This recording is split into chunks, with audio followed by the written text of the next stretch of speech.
Introducing Congresswoman Jasmine Crockett. This debate, my heart simply broke. Thank you, Mr. Speaker.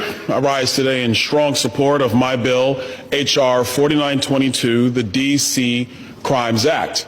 Rather than prioritizing the safety of law-abiding and protecting the lives of innocent residents and visitors, district officials have actively facilitated dysfunction and chaos through their progressive soft-on-crime policies. Instead of addressing the clear epidemic of youth crime in the city, the D.C. City Council increased the age of youth offenders to individuals 24 years old and younger, meaning fully grown legal adults in the District of Columbia can receive sentences meant for children.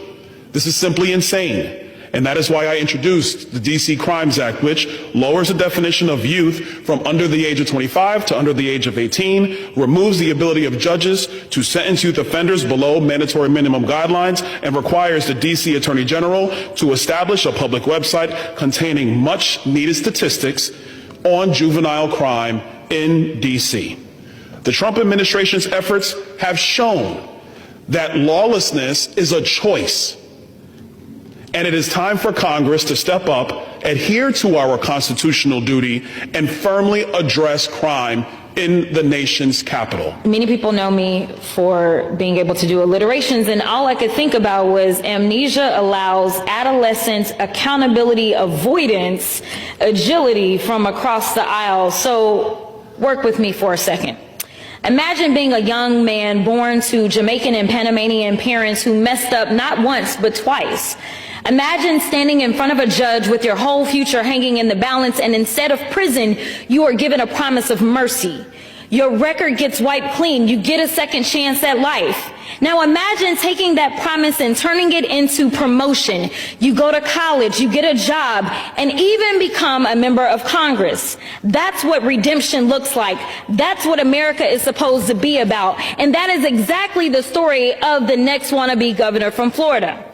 As a young man, he went through pretrial diversion for misdemeanor marijuana possession. As an adult, yet younger than 24, he was charged with and ultimately placed on probation for felony bribery charges, which ultimately were 2 expunged. He was given a third chance, and now he's the face of a bill that would not afford young people in Washington, D.C. the same opportunities afforded to him.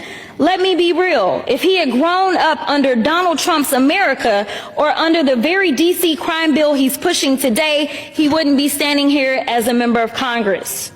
He'd still be living with the weight of those charges. So let's call this what it is, opportunities for me, but not for thee. He climbed the ladder of redemption, and now he's yanking it right up from the D.C. youth. See, most of us were taught to lift as you climb, but clearly some have forgotten to lift as they climb, and now they are committed to telling the next generation to pull themselves up by their bootstraps. I will not sit quiet while a man who was saved by grace turns around and tries to snatch grace away from others. If we're going to be real about crime, about communities, time about... has expired.